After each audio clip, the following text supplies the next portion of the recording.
So we will start the 14th lecture. Lecture number 13 और lecture number 12 पे MCQs पढ़े हमने, ठीक है. एंड आज का लेक्चर भी काफ़ी इम्पोर्टेंट है. छोटे छोटे बहुत सारे क्वेश्चंस आपको इस लेक्चर से सीखने मिलेंगे. The thing that we are studying in this lecture is to find the time period of different systems. To find the time period of different, ठीक है. अब different systems मतलब क्या, अलग अलग टाइप के क्वेश्चन आएंगे और आपको बोला गया है आपको उसका क्या निकालना है, टाइम पीरियड, ठीक है. पहला question, they are giving you a container और इस कंटेनर में इस लेवल तक पानी भरा हुआ है.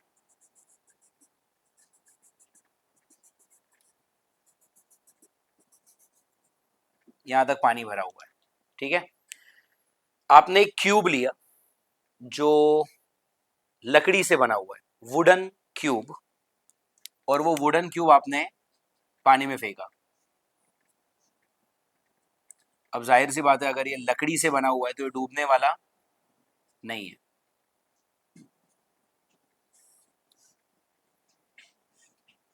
सो एक लकड़ी से बना हुआ क्यूब आपने पानी के अंदर रखा, ठीक है. अब ये तो तैर रहा है, फाइन, दिस इज फ्लोटिंग. लकड़ी से बना हुआ है ना, तो लकड़ी तो पानी में डूबेगी थोड़ी, वो तो तैरेगी, तो ये तैर रहा है, फाइन. क्यों कोई भी चीज पानी में तैरती है? उस चीज का जो वजन होगा mg वो नीचे होगा, तो कुछ तो ऐसा होगा जो mg को कैंसिल कर रहा होगा, तो ही तो ये तैर पा रहा है. वो क्या है? वो है पानी से मिलने वाला बोएंट फोर्स, जो आप पढ़ते हो आर्किमिडीज प्रिंसिपल में. अब आर्किमिडीज प्रिंसिपल अब तक आप लोगों का हुआ नहीं है, वो एक फ्लूइड करके जो चैप्टर आएगा उसमें आप पढ़ोगे, बट मैं आपको एक आइडिया देता हूँ आर्किमिडीज प्रिंसिपल का, ठीक है. डिटेल में आप बाद में कभी पढ़ लेना. आज मैं आपको सिर्फ उतना बताऊंगा जितना यहाँ पर जरूरी है.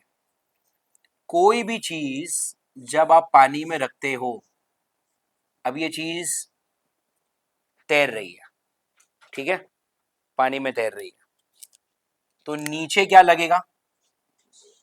mg. ऊपर क्या लगेगा? बोएंट फोर्स, करेक्ट. ऊपर क्या लगेगा? बोएंट फोर्स. ये जो बोएंट फोर्स है ना, इसका फॉर्मूला होता है volume immersed density of liquid into G. What is the formula? Volume immersed density of liquid into. इस फॉर्मूला को डिराइव किया जा सकता है, बट अभी हम लोग उतने डिटेल में जा नहीं रहे. फिलहाल के लिए आप ये याद रखो. What is the formula? What is V I? Immerse का मतलब क्या? Volume inside the liquid. Are you getting it? ये रोएल का मतलब क्या है? डेंसिटी ऑफ द लिक्विड, और जी इज वही 9.8 अर्थ पे. कहने का ये मतलब है कि आपकी बॉडी का खुद का कुछ ना कुछ तो वजन होगा, that is mg, vertically downward. जब आप उस चीज को पानी में डालते हो तो पानी के द्वारा क्या मिलेगा उसको? बोएंट फोर्स. और बोएंट फोर्स को कहते हैं अपथ्रस्ट. अप मतलब ऊपर, थ्रस्ट मतलब फोर्स, ऊपर लगने वाला एक फोर्स. और उसका अगर आपको मैग्नीट्यूड निकालना है अपथ्रस्ट का या बोएंट फोर्स का मैग्नीट्यूड, तो उसके लिए फॉर्मूला क्या है? V I rho L G. V I मतलब volume inside the liquid, rho L मतलब density of the liquid into G. What do you mean by volume inside the liquid? देखो, इस बॉडी का पूरा वॉल्यूम क्या होगा? ये. बट आपको यहां पर वो नहीं लिखना. आपको क्या लिखना है? अंदर कितना हिस्सा है. तो अंदर तो इतना ही हिस्सा है ना, इतना. हेलो. तो आप सिर्फ अंदर वाला हिस्सा यहां पर रखोगे, ना कि पूरा. Do you understand this? पक्का? What is the formula? One more time. Buoyant force का फॉर्मूला क्या है? Volume inside the liquid, density of the liquid into G. ये ठीक है. अब मान लो यहां पर ये चीज क्या कर रही है, तैर रही है, ये तो तैर रही है। तैर रही है का मतलब क्या, ना नीचे वाला mg बड़ा है ना ऊपर वाला बोएंट फोर्स। अरे यार, mg बड़ा होता तो डूब जाता और बोएंट फोर्स बड़ा होता तो ऊपर आ जाता, बट ये तो ना नीचे जा रहा है ना ऊपर जा रहा है, वो वहीं पर रुका हुआ है।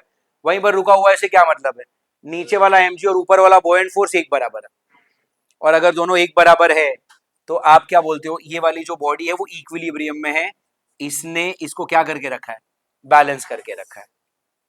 Are you understanding? अच्छा, दिस इज ऑल्सो ट्रू अगर कोई बॉडी डूब जाए। ये आपका पानी है, मान लो मैंने यही चीज यहां पर फेंकी और अभी ये डूब गई है, ये मेटल वेटल का बना होगा यार, हैवी होगा बहुत। ये डूब गया, करेक्ट। अब अगर ये डूब गया, नीचे क्या आएगा बोलो, नीचे तो mg है, ऊपर क्या होगा, बोएंट फोर्स है, लेकिन अभी ये डूब गया मतलब नीचे सरफेस पे टच हुआ ना, तो नीचे सरफेस पे टच हुआ मतलब अभी नॉर्मल भी है। Are you getting it?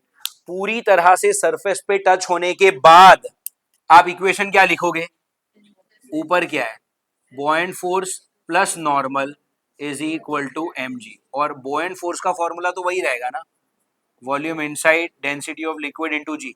But ये वाले केस में तो आपकी पूरी बॉडी अंदर है। अरे जब भी आप तैरते हो ना तो थोड़ा हिस्सा बाहर होता है, थोड़ा हिस्सा अंदर होता है, बट जब आप डूब गए हो तो पूरा हिस्सा अंदर गया। पूरा हिस्सा अंदर गया मतलब क्या, volume inside is same as a total volume. Are you getting it? आ रहा है समझ में? एक तैरती हुई चीज के नीचे अगर आपने वेइंग स्केल रखा, वेइंग स्केल वजन काटा, तो इसके ऊपर आंकड़ा क्या दिखाएगा, 0।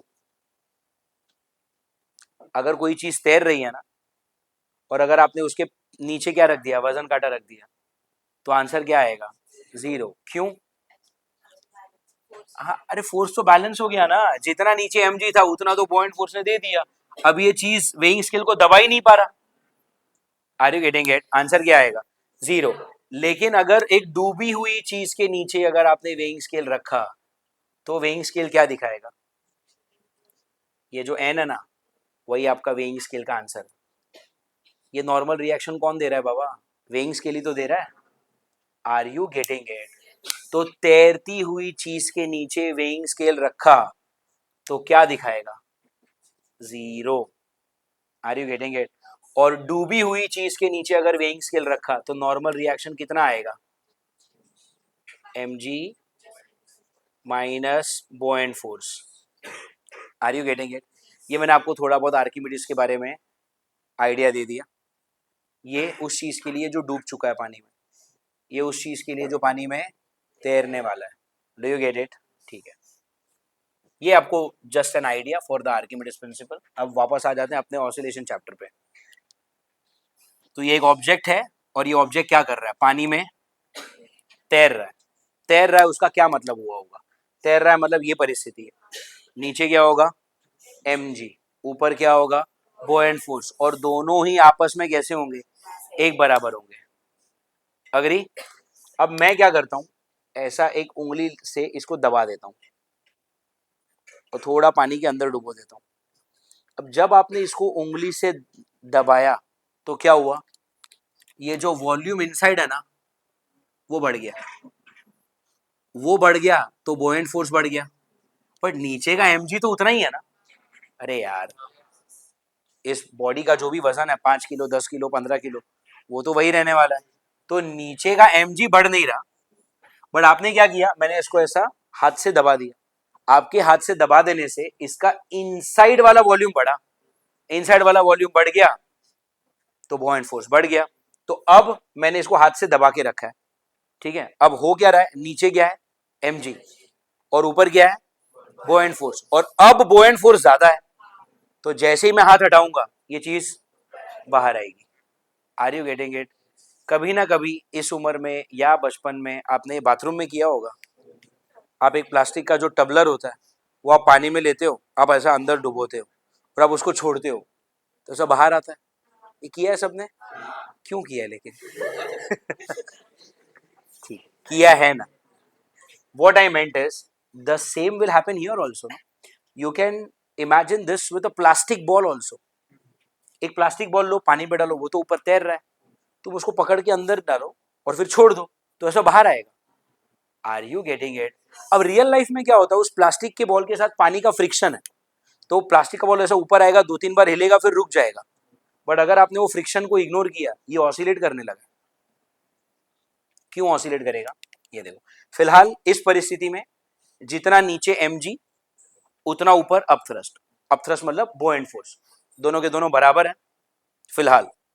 अब क्या होगा, आपने इसको उंगली से ऐसा दबा दिया, दबा दिया और फिर अगर हाथ हटा लिया तो क्या होगा? जब आपने उसको दबा दिया था तो वॉल्यूम इनसाइड बढ़ चुका था, वॉल्यूम इनसाइड बढ़ा मतलब बोएंट फोर्स बढ़ा, बोएंट फोर्स बढ़ा तो जैसे ही मैं अपना हाथ हटाऊंगा, बोएंट फोर्स इसको क्या करेगा? ऊपर धक्का देगा।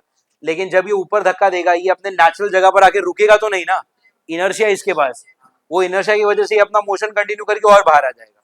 बट अगर वो और बाहर आ गया, फिर वॉल्यूम इनसाइड कम हो गया, वॉल्यूम इनसाइड कम हो गया तो बोएंट फोर्स कम हो गया, बोएंट फोर्स कम हो गया तो mg बढ़ गया, mg बढ़ गया तो फिर वो वापस अंदर डूबेगा, बट वापस इस जगह पे आके रुकेगा तो नहीं, नीचे चला गया तो बोएंट फोर्स ऊपर आ गया तो mg बढ़ा, और ये कंटिन्यूअसली क्या करता रहेगा। अब अगर ये ऑसिलेट कर रहा है तो आपको उसका क्या करना है? Do you understand the lecture? किस दिशा में हम जा रहे हैं वो समझ में आ रहा है? To find the time period of different systems. तो ये आज का पहला सिस्टम है जहां पर एक चीज आराम से पानी में तैर रही थी, बिना किसी मतलब, बिना किसी लेन देन, तुम आए और तुमने उसको क्या कर दिया, ऐसे दबा दिया और फिर हाथ हटा लिया, और अब वो चीज क्या करने लगी? ऑसिलेट। इससे तुमको क्या मिला? पता नहीं। ये तुमने क्यों किया? पता नहीं, है ना? बट बस अब किया है तो टाइम पीरियड निकाल लो फिर। Do you understand this? आ रहा है समझ में? There was no goal of doing this, इससे हासिल कुछ नहीं हुआ, बट बस आपको यही है कि बस टाइम पीरियड निकाल लो।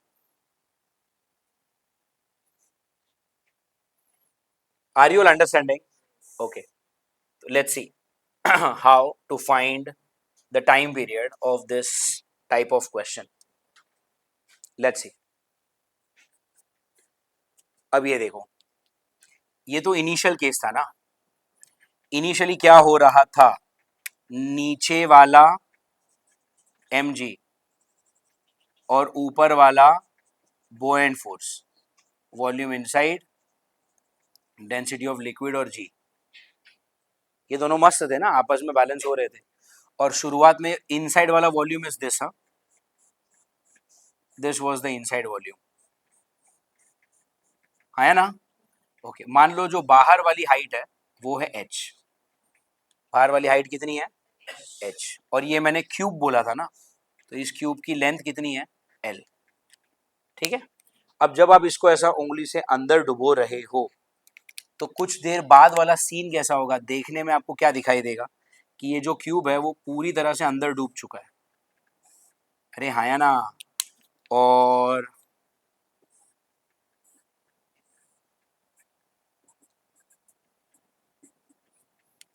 Gate it? What is this? नीचे तो mg है ही, अब ऊपर जो बोएंट फोर्स लग रहा है वो लग रहा है v रो एल जी। अब ये v आ गया v टोटल। क्यों आ गया v टोटल? अभी तो पूरा डुबो दिया ना आपने। बोएंट फोर्स कितना लगता है? जितना वॉल्यूम पानी के अंदर होता है। अब यहाँ पर तो पूरी बॉडी अंदर आ गई। Are you getting it? आपको क्या लग रहा है ऑसिलेशन का कारण क्या है? अब जैसे ही मैं हाथ हटाऊंगा ये ऑसिलेट होने लगेगा। रीजन क्या है? बोएंट फोर्स बढ़ चुका है, पर बोएंट फोर्स तो पहले भी था। हाँ, बट पहले वो mg के जितना ही था, तो जब दोनों बराबर थे तब ऑसिलेट नहीं हो रहा था। अब बोएंट फोर्स बढ़ चुका है, तो वो जो एक्स्ट्रा बोएंट फोर्स आया ना, वो है कारण ऑसिलेशन का। Are you getting it? So what is the cause of oscillation? Tell me. The extra amount of upthrust. The extra amount of upthrust. ऐसा नहीं है कि अपथ्रस्ट की जरूरत ही नहीं, यहां पर तो अपथ्रस्ट सही है ना।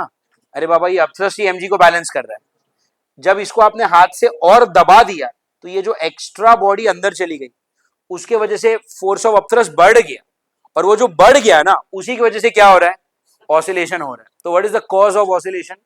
The extra amount of upthrust. Are you getting it? पक्का?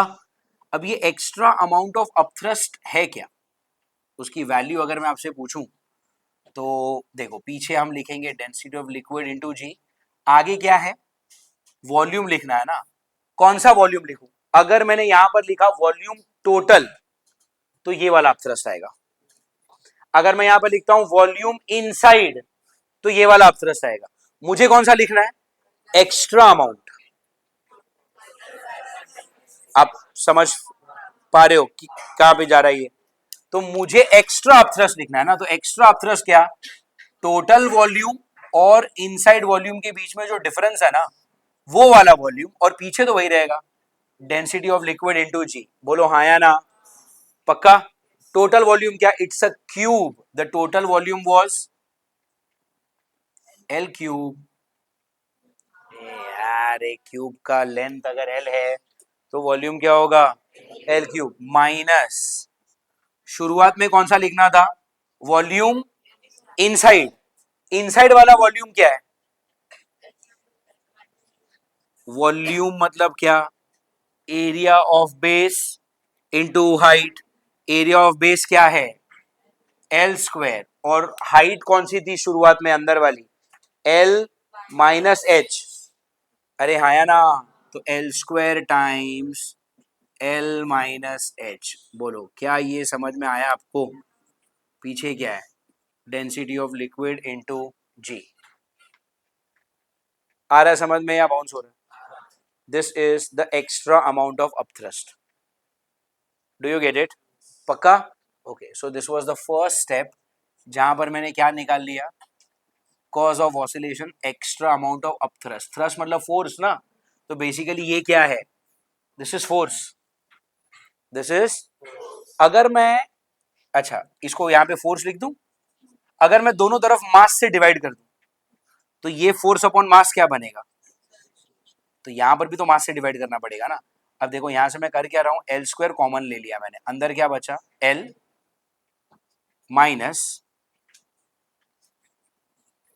समझ में आया आपको, एल स्क्वायर कॉमन लिया तो यहाँ पे क्या बचा, एल, ये एल स्क्वायर जा चुका है, अंदर क्या है, माइनस साइन के बाद एल माइनस एच, बट ये माइनस है तो ये एल कैसा हो जाएगा और एच कैसा हो जाएगा, और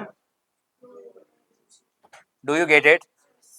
बट इसको मुझे किससे डिवाइड करना है, मास से। अरे हाँ या ना? मास से डिवाइड किया तो ये फोर्स अपॉन मास क्या बना, तो यहां से भी तो मास से डिवाइड करना पड़ेगा ना। ये किसका मास है, ये मास उस बॉडी का है जो ऑसिलेट हो रही है। ये मास किसका है, mass of the body which is oscillating। Are you getting it? किसका मास है, उस बॉडी का जो ऑसिलेट हो रही है। Get it? Okay, if this is the mass of the body which is oscillating, मतलब बात हो रही है क्यूब की। एक जनरल फॉर्मूला अगर आपने सुना हो कभी, density is equal to mass upon volume, तो यहां से मास क्या हो गया, डेंसिटी इंटू वॉल्यूम। तो मैं क्या करना चाहता हूं, इस मास को रिप्लेस करना चाहता हूं किससे, डेंसिटी इंटू वॉल्यूम से।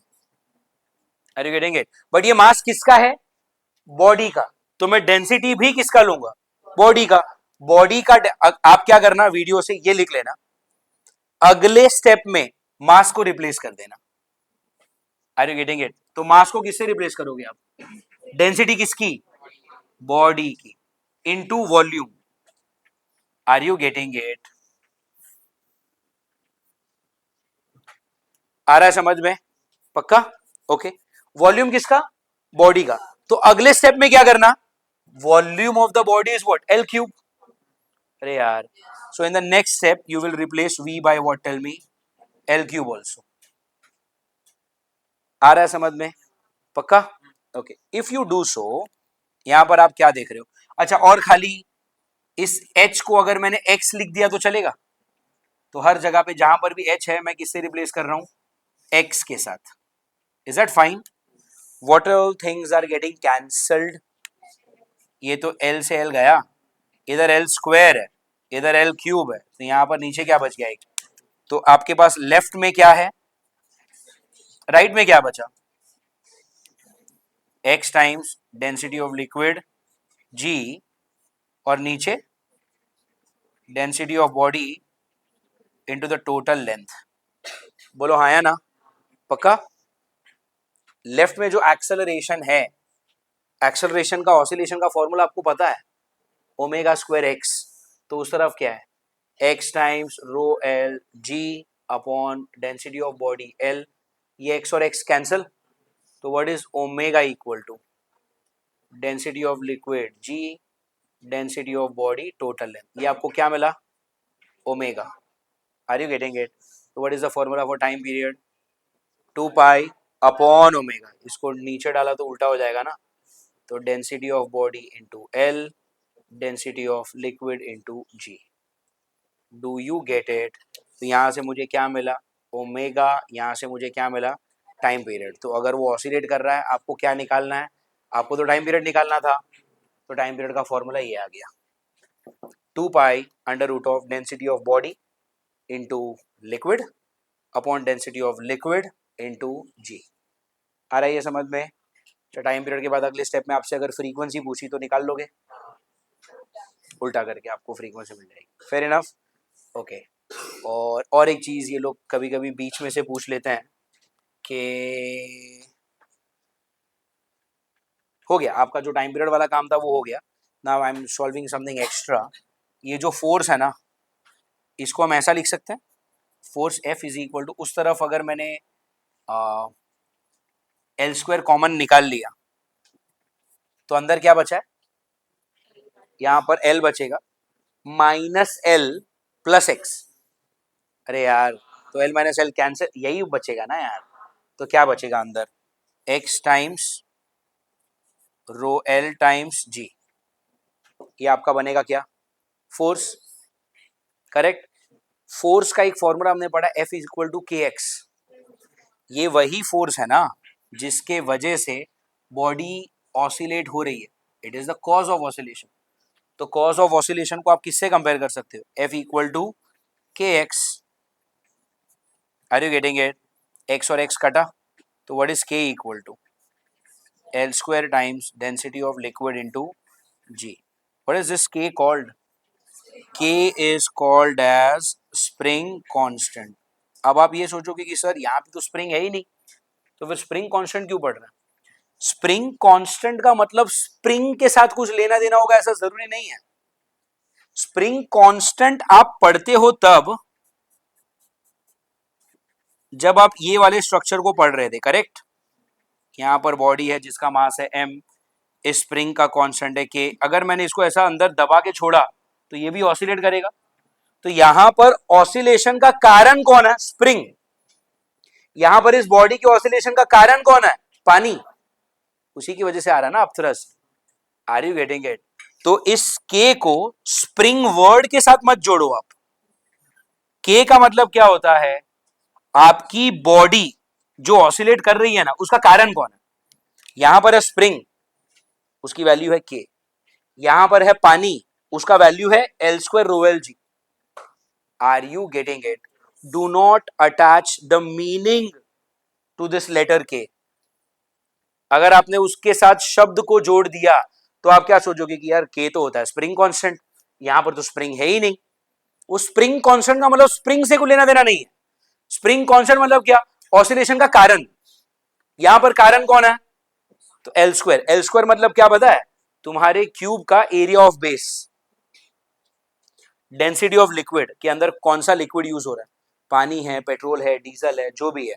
और जी मतलब वही आपका acceleration due to gravity. Do you understand? तो आपसे ये पूछा जाता है कि जब एक क्यूब पानी में ऑसिलेट करेगा तो स्प्रिंग कांस्टेंट की वैल्यू क्या, ये density of I mean density of liquid into G, और L square, L square is area of base. आ रहा है समझ में, पक्का? ओके। और कभी कभी ये लोग क्या करते हैं, ये देखो यहाँ पे density was mass upon volume, तो mass is what, density into volume. Volume क्या होता है, एल क्यूब, और एल क्यूब मतलब क्या, एल स्क्वायर टाइम्स एल। तो एल स्क्वायर क्या हो गया, mass in mass upon density into, are you getting it? तो मैं एल स्क्वायर को रिप्लेस कर दूं, बट ये क्या है, रो, रो मतलब डेंसिटी, किसकी डेंसिटी है ये बॉडी की। अरे यार, ये किसका एल स्क्वायर और एल लिखा था, वॉल्यूम के लिए, और वॉल्यूम किसकी बात हो रही है, बॉडी की बात हो रही है। तो आप एल स्क्वायर को रिप्लेस कर सकते हो किससे, mass of the body, density of the body into L, तो एल स्क्वायर को उससे भी रिप्लेस कर सकते हो। तो the same formula can now look like what, tell me, mass of the body, yes, density of the body L, और ऊपर क्या है, density of liquid into G. ये अलग अलग फॉर्म है, चीज वही है बाबा, और कुछ नया भी नहीं है। ये जो फोर्स था उसी को खाली के एक्स लिखा, तो एक्स और एक्स से कटा, के मिला स्प्रिंग कांस्टेंट। यहां से आपको सीखना क्या है कि स्प्रिंग कांस्टेंट का मतलब वो स्प्रिंग वर्ड के साथ मत जोड़ो, स्प्रिंग का मतलब आप ये जोड़ो, ऑसिलेशन का कारण। Are you getting it? सिलाई मशीन में सुई है ना, वो भी तो ऊपर नीचे हो रही है, पेंडुलम में पेंडुलम भी तो ऊपर नीचे हो रहा था। बुक में वो वाला पेज निकालो जहां पर आपने सिंपल पेंडुलम लिखा है,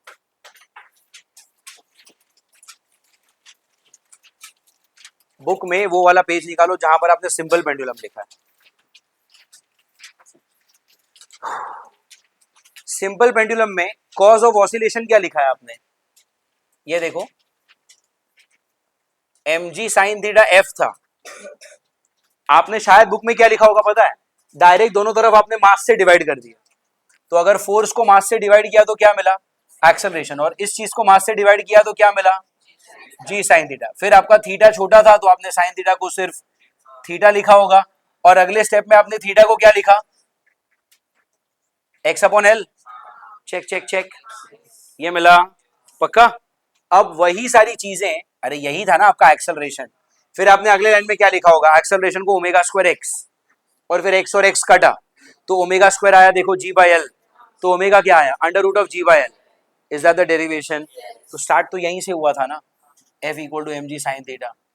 आपने शायद बुक में क्या लिखा होगा, इसके बाद वाला लाइन, इसको मास से डिवाइड करके सीधा ए लिखा होगा, और इसको मास से डिवाइड करके जी साइन थीटा लिखा होगा, आपने वो लिखा होगा।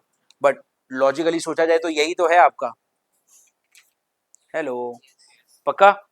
For smaller angle sine theta will be written as what, and theta is what, tell me, X upon L. In short force is equal to what, M G X by L, है ना। मैं आपको spring constant की value simple pendulum के लिए भी पूछ सकता हूं। यहां पर क्या किया, फोर्स को किससे कंपेयर किया, के एक्स से, वहां पर भी करो ना। Force can be written as what, tell me, force can be written as K X, तो एक्स से एक्स कटा, तो what is K equal to, तो what is the value of spring constant for a simple pendulum. अब आप सोचोगे sir simple pendulum में तो स्प्रिंग है ही नहीं, हाँ तो चाहिए भी नहीं ना।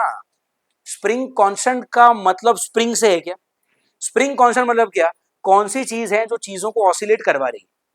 तो यहां पर किसके वजह से ऑसिलेट हुआ, एम जी बाय एल की वजह से।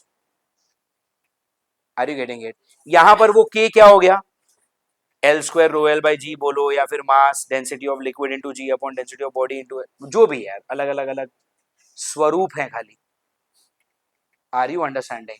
आई can ask you the spring constant for simple pendulum also, answer will be M G by L. Video देख के उस पेज पे जाकर ढंग से लिख लेना।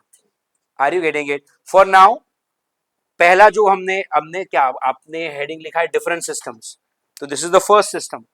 और ये पहली सिस्टम कौन है, कि एक क्यूब जो पानी में क्या कर रहा था, तैर रहा था बेकार में, बिना किसी काम से। आपने जाके इसको पुश किया, the body started what, tell me, oscillating. अब ऑसिलेशन हुआ तो टाइम पीरियड निकालो, तो निकाल लिया, time period T is equal to what, tell me, 2 pi under root density of body into L upon density of liquid into G. ये time period निकला, ये फ्रीक्वेंसी निकला, इसको उल्टा करेंगे तो ये एंगुलर वेलोसिटी मिली, टाइम पीरियड को उल्टा करेंगे तो आपको फ्रीक्वेंसी मिलेगा, और यहां से आपको क्या मिला, स्प्रिंग कांस्टेंट। और नई चीज आपने क्या सीखी, कि स्प्रिंग कांस्टेंट का जो वैल्यू है उसको लिटरली स्प्रिंग वर्ड के साथ मत जोड़, क्योंकि मैं आपको स्प्रिंग कांस्टेंट सिंपल पेंडुलम का भी निकालने बोल सकता हूं। अब एक स्टूडेंट को जिसको ये नहीं पता, वो क्या सोचेगा, अरे सिंपल पेंडुलम में स्प्रिंग कब से आ गई, हाँ, तो आपको लिटरली ये स्प्रिंग नहीं सोचनी हर जगह पे। स्प्रिंग मतलब क्या, ऑसिलेशन का कारण क्या हो रहा है। यहां पर अगर ये स्प्रिंग नहीं होती तो क्या ये बॉडी ऑसिलेट कर पाती? तो ऑसिलेशन का रीजन क्या है, ये स्प्रिंग का इलास्टिक नेचर, तो उसके लिए ये के है। यहां पर क्या है, पानी का इलास्टिक नेचर। सिंपल पेंडुलम में क्या होगा, ग्रेविटी, इसीलिए तो देखो mg आया। Are you understanding? ये आपको समझ में आ रहा है पक्का, श्योर? तो ये I will just remove this part. Tell me, did you understand what you saw? पक्का? What is the heading? To find the time period of different system, और ये आज का पहला सिस्टम है। Get it?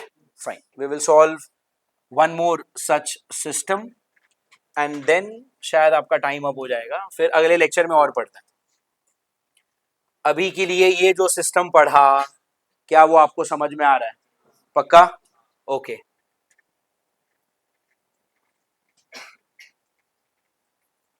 नेक्स्ट, एक स्कूल में test tube वगैरह देखा है क्या? तो वैसा ही एक टेस्ट ट्यूब है, शेप थोड़ा सा खाली विचित्र लगेगा आपको ड्रॉ करने के बाद, बट इसके ऊपर थोड़े बहुत क्वेश्चंस करोगे तो this will become very much normal for you. एक शेप ऐसा जहां पर आपका ट्यूब इस प्रकार से,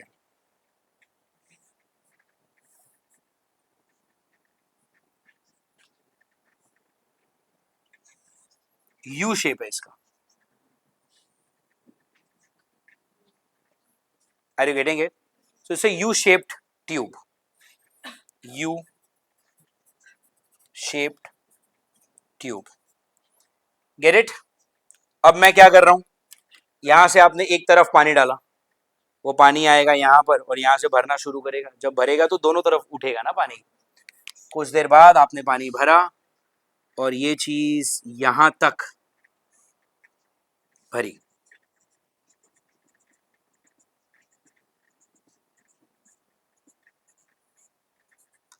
ये ड्रॉ करना बहुत बोरिंग काम है, पता है?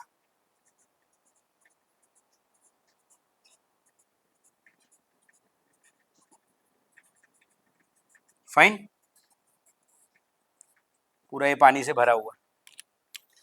अब आप क्या कर रहे हो, आपने यहां पे पानी को दबा दिया तो यहां से वो पानी उठेगा। अरे यार, इतना कौन सा बड़ा रॉकेट उड़ा रहे हो यार, ये तो कॉमन सेंस है ना। यहाँ से पानी दबाया तो यहाँ से पानी क्या होगा, उठेगा। मान लो मैंने यहाँ से पानी को दबा के x जितना लेवल नीचे कर दिया, तो यहां से वही पानी x जितना लेवल ऊपर आ जाएगा। अरे हाँ या ना? तो this was the initial level on the left hand side, this was the initial level on the right hand side. अब ये x नीचे जा चुका है, ये x ऊपर जा चुका है, तो दोनों के लेवल में अंतर कितना हो गया? दोनों के लेवल में अंतर हो गया 2x। Are you understanding? इस तरफ पानी x ऊपर आ चुका है और इस तरफ पानी x नीचे जा चुका है, तो अंतर x नहीं है, अंतर 2x है। ये वाला पानी यहां तक होता और ये ऊपर तक होता तो x का अंतर था, बट अब ये x नीचे आया, वो x ऊपर गया, तो अंतर हो गया कितना, 2x का। Are you getting it? और ये सब हुआ कैसे भाई, कैसा कुछ डाल के आपने दबा दिया होगा पानी को, तो ये नीचे दबा x, तो वहां से ऊपर उठा x। अब पानी को दबाने के बाद मैं अगर हाथ हटा लेता हूं तो क्या होगा, ये जो लेवल है ना, ये लेवल, इधर एक पॉइंट समझो, इधर एक पॉइंट समझो। अभी ये सब अगर आप थोड़ा सा सोचोगे, यहां पर ये पानी है ही नहीं, अरे दब चुका है ना, there is no water here. तो ये है .1, ये है .2। .1 और 2 पे वजन सेम है क्या? नहीं। .1 के ऊपर सीधा एटमॉस्फेयर, एटमॉस्फेरिक प्रेशर, और .2 पर इतना सा पानी और फिर उसके ऊपर एटमॉस्फेरिक प्रेशर। तो किसके ऊपर ज्यादा वजन है? .2 पर।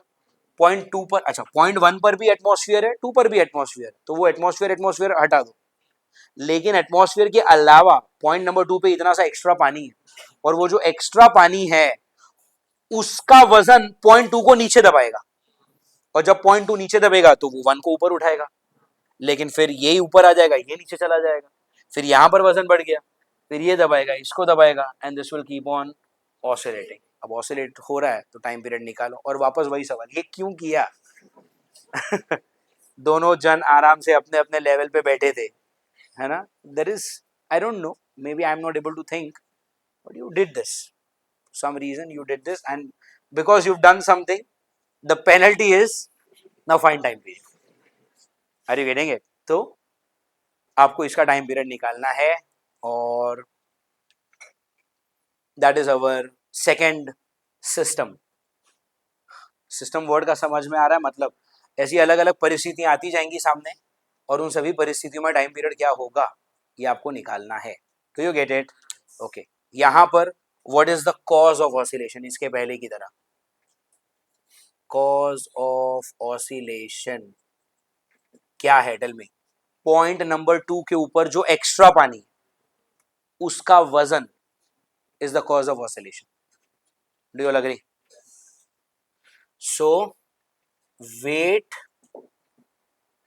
Of the liquid on point number 2 is the cause of oscillation. Tell me, do you get it? कोई भी वेट क्या होता है?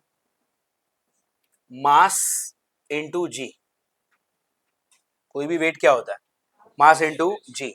मुझे किसका मास लिखना है पता है?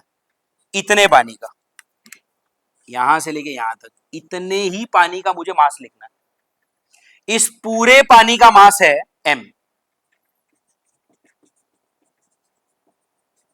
टोटल मास पूरा यहां से लेके यहां तक, और यहां से लेके यहां तक की जो टोटल लेंथ है वो है l। तो total mass is m, total length is l। Are you with me? Total mass कितना है पानी का? m, और इस टोटल पानी का लेंथ कितना है? l। बट आपको कौन सा वेट लिखना है? जो पॉइंट नंबर 2 के ऊपर है, मुझे सिर्फ उसका मास चाहिए। तो सिर्फ इतने का मास कैसे निकाल लोगे? मैं आपको एक छोटा सा मेथड बताता हूं, ठीक है? ये आपको बहुत बार काम आएगा। मान लो ये पूरी एक रस्सी है, इस पूरी रस्सी का वजन है m, और इसी पूरी रस्सी का लेंथ है l। मुझे आपको ये बताना है कि सिर्फ इतनी सी रस्सी यहां से लेके यहां तक जिसका लेंथ है x, इसका मास कितना? इसका मास कितना? तो आप कैसे निकालोगे? Unitary method. ये वैसा सवाल हो गया, मैं आपको बोलता हूं मैंने 100 आम खरीदे 1000 रुपए में, तो 4 आम के कितने पैसे? कैसे करोगे? 1000 रुपए के 100 मैंगोज ना, तो एक आम कितने का हुआ? 10 रुपए का। तो 4 कितने का हुआ? है ना? कैसे किया ये 40? ये 40 आपने किया 4 मैंगो की संख्या को एक मैंगो की कीमत से मल्टीप्लाई किया, और ये एक मैंगो की कीमत कहां से मिली? टोटल कॉस्ट को टोटल नंबर ऑफ मैंगो से डिवाइड किया। Are you getting it? अब ये लॉजिक यहां पर अप्लाई करो। पूरी रस्सी का मास m, पूरी रस्सी का लेंथ l, तो इतनी सी रस्सी का वजन कितना? तो क्या करोगे? टोटल मास को टोटल लेंथ से डिवाइड कर दो। जब आपने टोटल कॉस्ट को 100 से डिवाइड किया तो आपको क्या मिला? एक आम की कीमत। तो उसी तरह मैं जब टोटल मास को टोटल लेंथ से डिवाइड करूंगा तो मुझे क्या मिलेगा? 1 सेंटीमीटर का वजन। अब मेरा कितना सेंटीमीटर है? तो उसको 1 से मल्टीप्लाई कर दो। Are you getting it? तो किसी भी रैंडम लेंथ का अगर आपको वजन निकालना है तो तरीका क्या? आपके पास जो पूरा ऑब्जेक्ट है ना, उस पूरे ऑब्जेक्ट का वजन निकाल लो, उसको पूरे की लेंथ से डिवाइड कर दो, तो आपको 1 सेंटीमीटर मिल गया। अब आपके जितने भी सेंटीमीटर है मल्टीप्लाई कर लो। Do you get it? ये पहली और आखिरी बार पढ़ रहे हैं, बट ये यूज बहुत बार होगा। Are you getting it? This is also true if you have, let's say मेरे पास एक रैंडम प्लेट है, प्लेट, इस पूरी प्लेट का वजन m और इस पूरे प्लेट का एरिया a, और मुझे चाहिए कि सिर्फ इतने से प्लेट का वजन कितना, आर यू गेटिंग इट, और इसका एरिया है x, इसका मैं आपको पूछ रहा हूं वजन कितना, तो क्या करोगे, पूरे मास को पूरे एरिया से डिवाइड कर दो, तो आपको 1 सेंटीमीटर स्क्वायर का क्या मिल गया, वजन मिल गया। आपका कितना एरिया था, x से मल्टीप्लाई कर दो तो आपको इतने का मिल गया। Are you getting it?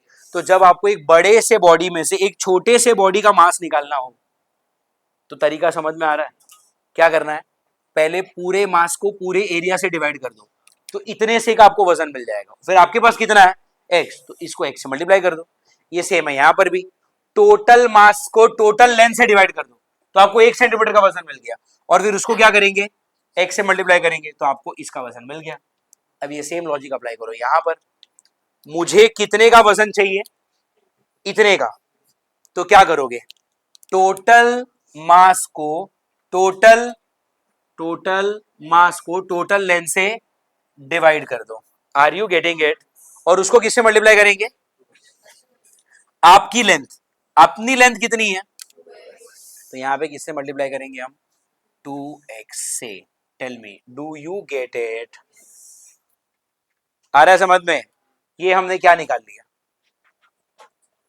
ये अपना मिला कॉज ऑफ ऑसिलेशन, और ये बेसिकली जो कॉज है वो एक वेट ही है ना, वेट मतलब फोर्स ही हुआ, तो this is also what, tell me, it's a force. Are you getting it?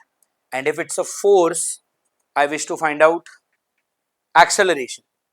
कैसे करोगे, फोर्स से एक्सेलरेशन कैसे, दोनों तरफ आप डिवाइड बाय मास कर लो, तो अगर इधर मास से डिवाइड किया तो एक्सेलरेशन, यहाँ पे अगर मास से डिवाइड किया तो ऊपर क्या बचेगा, 2xg upon L. Tell me, do you get it? फिर एक्सेलरेशन को क्या करेंगे, ओमेगा स्क्वायर एक्स, तो 2xg बाय एल, एक्स से एक्स कटा, omega is 2g by L. Are you getting it? आ रहा है समझ में? Okay, omega is 2g by L, time period कितना आएगा, 2 पाई अपॉन ओमेगा, मतलब 2 pi under root of L by 2g, ये आपका टाइम पीरियड आ गया, वहां से आपको फ्रीक्वेंसी मिल जाएगी। और ये है फोर्स, इस फोर्स को अगर मैंने लिखा kx, तो उस तरफ क्या है, m 2xg by L, m से x, x से x कटा, k is equal to 2mg by L. This is the value of spring constant for this case. Do you get it? The value of spring constant for this case. आ रहा है समझ में? वहां पे time period का formula क्या आया, 2 pi root of L upon 2g। L क्या है, लेंथ ऑफ दिस लिक्विड, यहां से लेके यहां तक, ये जो ट्यूब है ना, जितने में पानी भरा हुआ है, ट्यूब का वो लेंथ जितने में पानी भरा हुआ है, पूरी ट्यूब का लेंथ मत लो, यहां से लेके यहां तक जितने में पानी भरा हुआ है, अपॉन 2g, रूट में डालो, 2 पाई से मल्टीप्लाई करो, आपको क्या मिलेगा, टाइम पीरियड, उल्टा कर लो, फ्रीक्वेंसी मिल गई। Do you get it? What is this? This is to find the time period of different shapes में second case where the water is put into a U-shaped tube of uniform area। जितना area यहाँ पर है उतना ही area हर जगह पर है, it's a uniform area tube. आ रहा है समझ में?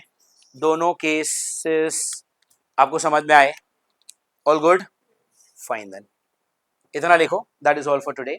और 2-3 केस हैं वो हम नेक्स्ट लेक्चर में करेंगे। Fair enough? ओके,